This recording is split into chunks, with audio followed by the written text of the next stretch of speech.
Assalamualaikum warahmatullahi wabarakatuh.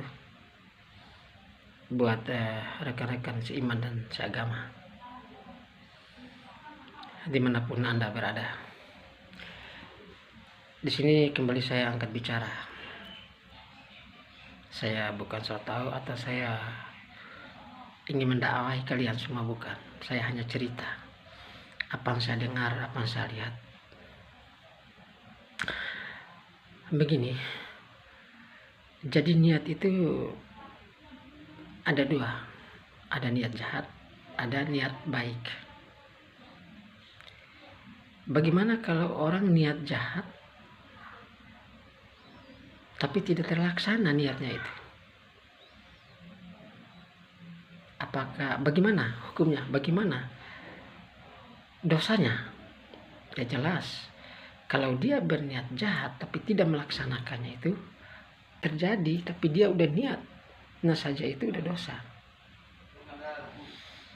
Nah contoh kayak gini, misalnya ada si A ini ditelepon sama teman, nah dia udah niat ini, nah ternyata istrinya ini belum tidur.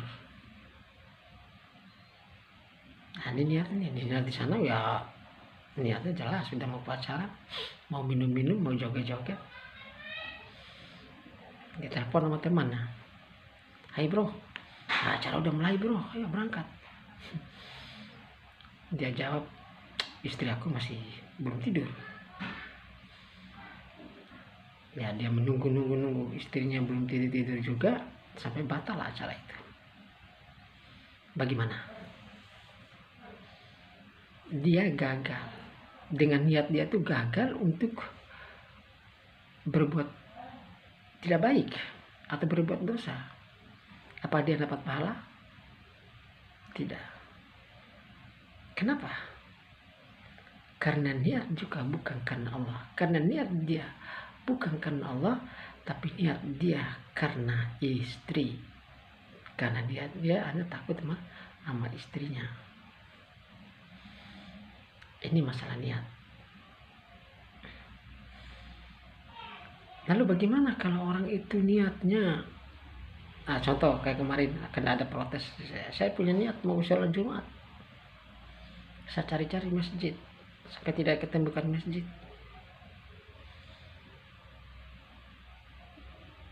Apakah itu dapat pahala? Dapat. Saya berani jamin dapat. Karena niat baik saya sampai tidak dapatkan masjid untuk sholat, itu bukan hanya niat saja, tapi saya melaksanakannya, tapi tidak mencapai apa yang saya laksanakan itu, tapi saya punya niat baik, itu dapat pahala. Dan niat misalnya dia mau pergi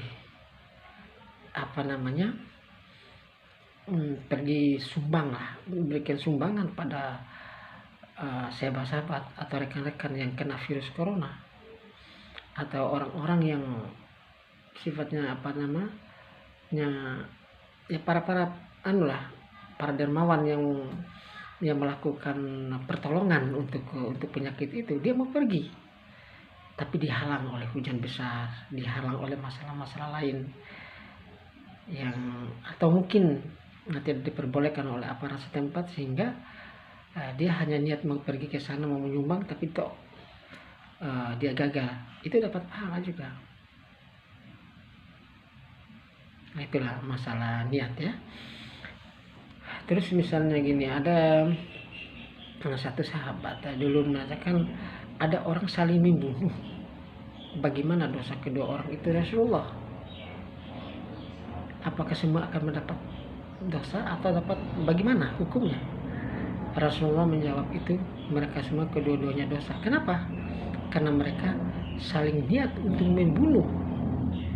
Satu yang terbunuh bukan ini, mereka bukan yang terbunuh, tapi mereka sama-sama pegang senjata. Artinya mereka ini udah niat untuk mau membunuh si A, si B, si A itu mau membunuh si B. Akhirnya mereka bertengkar, saling membunuh. Itu dua-duanya sama, sekalipun salah satunya itu mati. Bukan keduanya mati, salah satunya mati. Padahal mereka saling niatnya sudah niat membunuh. Nah, itu aja dari saya, singkat dari saya, semoga bermanfaat untuk Anda semua. Wabillahi taufiq walhidayah wa minkum. Wassalamualaikum warahmatullahi wabarakatuh. Orito Forza.